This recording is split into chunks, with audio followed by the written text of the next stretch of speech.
Respostas a algumas perguntas por Abdu'l-Bahá. Muhammad.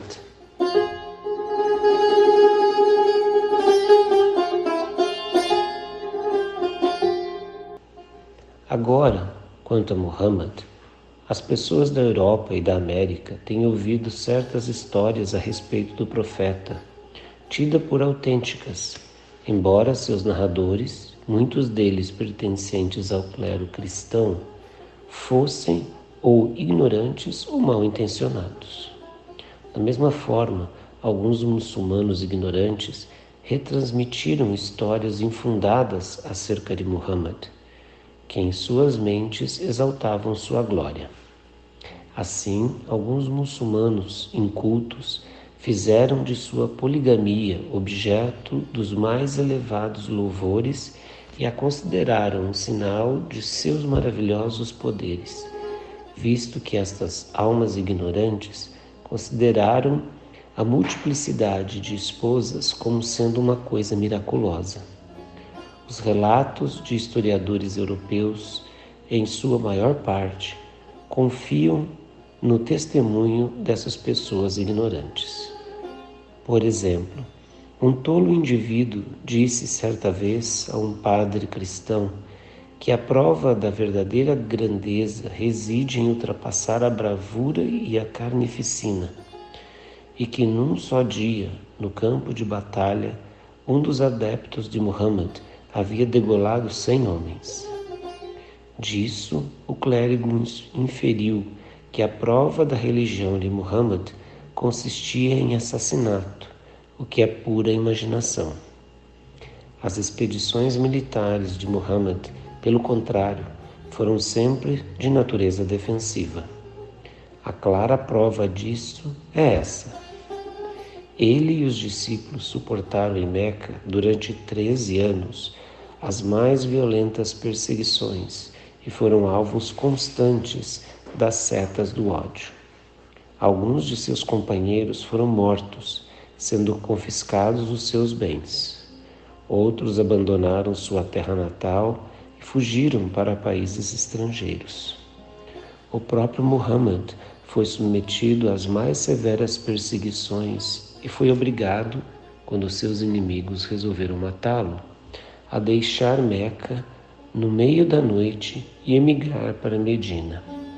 Mesmo assim, seus inimigos não o deixaram em paz, tendo perseguido os muçulmanos por todo o caminho até Medina e Abissínia. Essas tribos árabes eram extremamente bárbaras e vorazes, e em comparação a elas, os selvagens e velozes nativos da América eram como se fosse o Platão da época, pois eles não enterravam vivas suas crianças, como faziam os árabes com suas filhas, clamando que este era um ato de honra e vangloriando-se disso. Assim, muitos homens ameaçavam suas esposas, dizendo: se deres à luz a uma filha, matar-te-ei. Ainda hoje os árabes têm pavor de ter filhas. Além disso, um homem podia esposar 1000 mulheres, e a maioria tinha mais de 10 em seus lares. Quando essas tribos faziam guerra entre si, a vitoriosa levava consigo as mulheres e crianças inimigas, escravizando-as e comercializando-as. Quando morria um homem que tinha 10 mulheres, os filhos destas apoderavam-se uns das mães dos outros, e assim que uma deles tirava o manto sobre a cabeça de uma esposa do pai, reivindicando-a ser por lei sua propriedade, a infeliz era desde então cativa e escrava de seu enteado, podia fazer o que quisesse com ela. Ele podia matá-la, encarcerá-la num poço, bater-lhe, amaldiçoá-la e torturá-la, dia após dia, até que a morte a livrasse. De acordo com as leis e costumes dos árabes, ele era livre para fazer tudo isso conforme seu desejo. O rancor e o ciúme, o ódio e a inimizade que devem ter existido entre as esposas de um homem e seus respectivos filhos são perfeitamente claros e não necessitam de explicação. Consideremos então como deveria ser a vida e a condição dessas mulheres injustiçadas. Além disso, essas tribos árabes viviam de pilhagem e roubo entre si, de modo que estavam constantemente em disputa e guerra, matando-se uns aos outros, saqueando os bens uns dos outros e capturando mulheres e crianças, as quais vendiam a estranhos.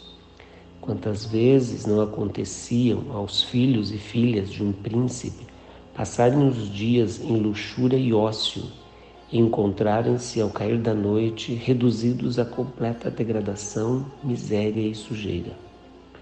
Ontem eram príncipes, hoje cativos. Ontem eram honradas senhoras, hoje escravas. Foi ao meio dessas tribos que Muhammad foi enviado. Por 13 anos, ele sofreu em suas mãos toda a tribulação inimaginável, até que finalmente deixou a cidade e partiu para Medina.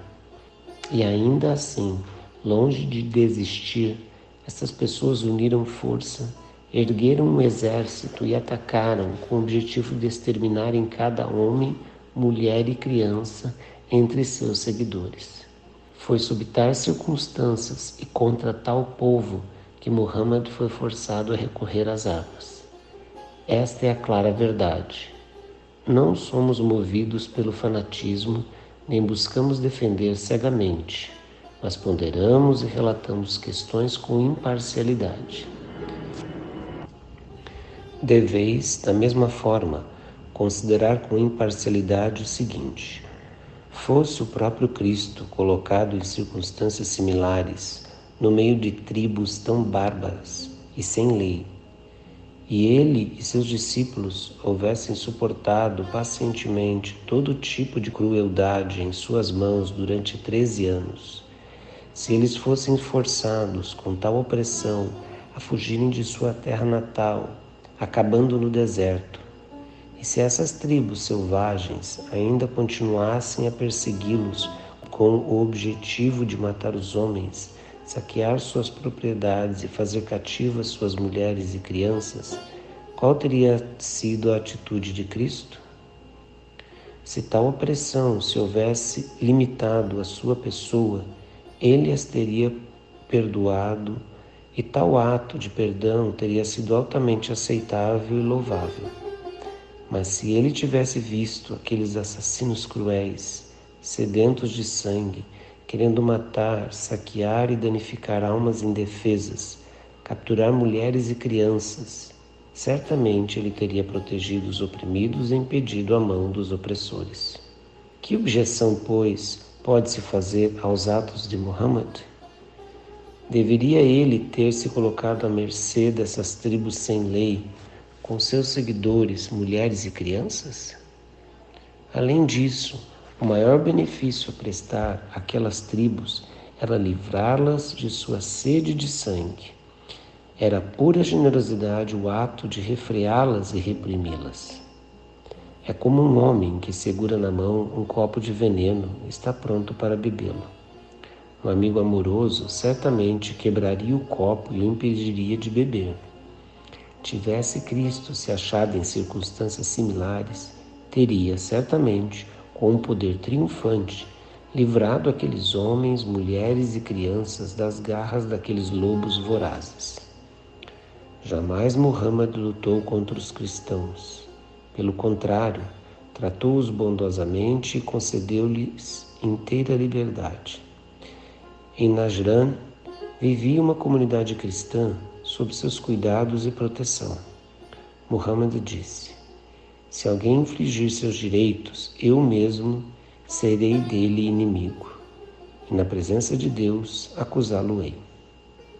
Nos éditos por ele promulgados, disse claramente que as vidas, as propriedades e a honra dos cristãos e dos judeus estavam sob a proteção de Deus.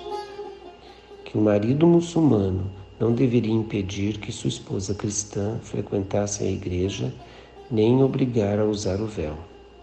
Se ela morresse, ele deveria entregar os restos mortais aos cuidados de um padre. e que se os cristãos desejassem construir uma igreja, os muçulmanos deveriam ajudá-los.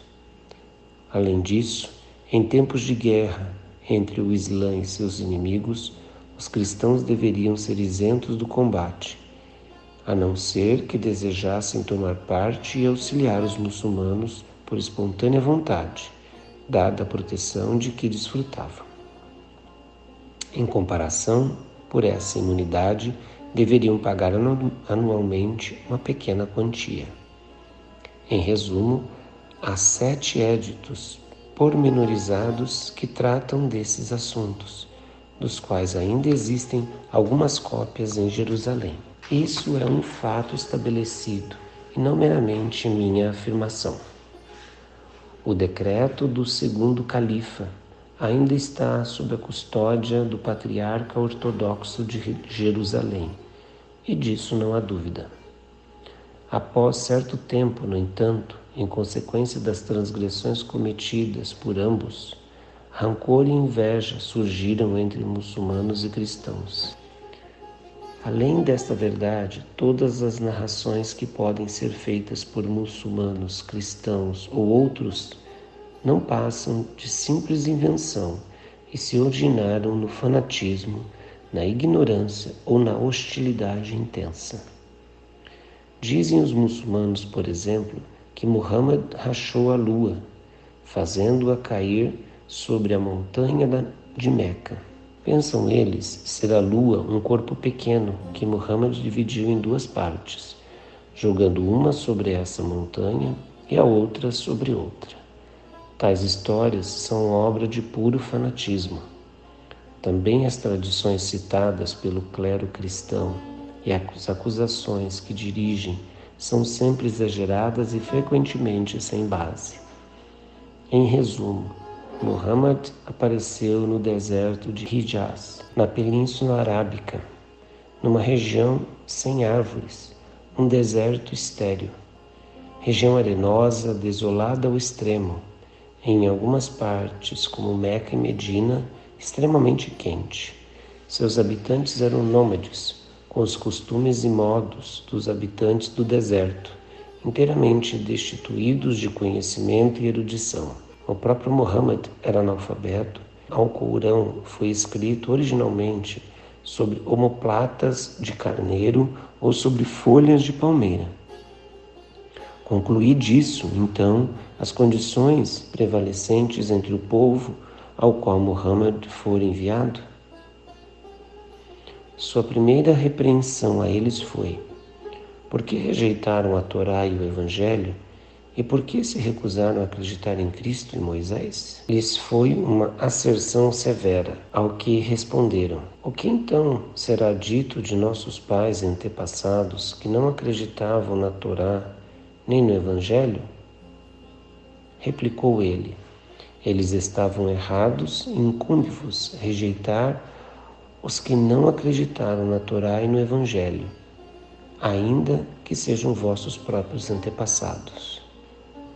Num país como esse, entre tribos tão bárbaras, um homem analfabeto criou um livro que expôs de maneira perfeita e eloquente as qualidades e perfeições divinas, o dom de profeta concedido aos mensageiros de Deus, os preceitos de sua religião e certos campos do conhecimento e questões da aprendizagem humana.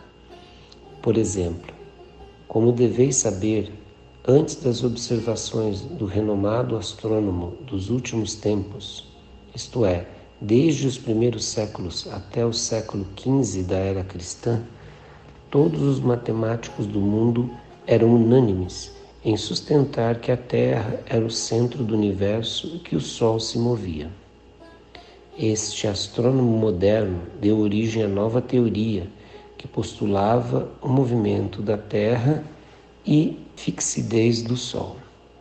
Até sua época, todos os matemáticos e filósofos do mundo sustentavam o sistema ptolemaico, considerando ignorante quem quer que proferisse uma palavra contra tal. É verdade que Pitágoras e Platão, durante a última parte da vida, conceberam que o movimento anual do Sol ao redor do zodíaco procedia do movimento da Terra em volta do Sol, não do próprio Sol.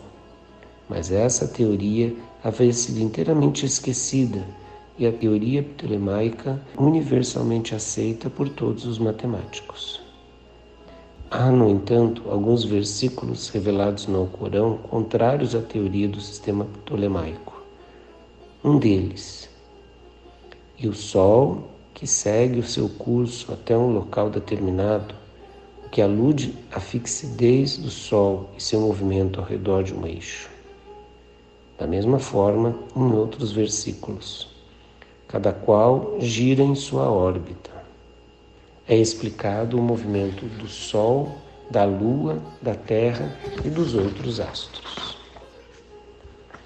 Quando o Alcorão foi disseminado, todos os matemáticos ridicularizavam essas afirmações, atribuindo à ignorância tal visão. Até mesmo os clérigos islâmicos, achando serem esses versículos contrários ao sistema ptolemaico, foram obrigados a interpretá-los figurativamente, pois tal sistema era aceito como sendo um fato indisputável, embora fosse explicitamente contestado pelo Alcorão.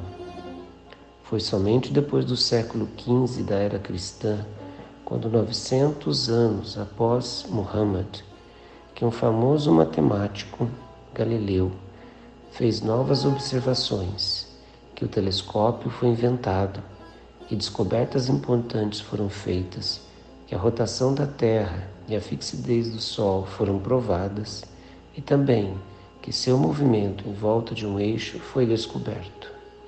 Ficou evidente assim que o claro texto do Alcorão estava em plena concordância com a realidade e o sistema ptolemaico era pura imaginação. Enfim, muitos povos orientais foram educados durante 13 séculos à sombra da religião de Muhammad. Na Idade Média, quando a Europa descera ao mais baixo nível de barbarismo, os árabes eram superiores a todas as outras nações da terra em ofícios e ciências, matemática, civilização, governança e outras artes. O educador e a força motriz das tribos da Península Arábica e o fundador da civilização das perfeições humanas, entre aqueles clãs em contenda, foi um homem analfabeto, Muhammad. Esse homem ilustre foi ou não um educador universal? Sejamos justos.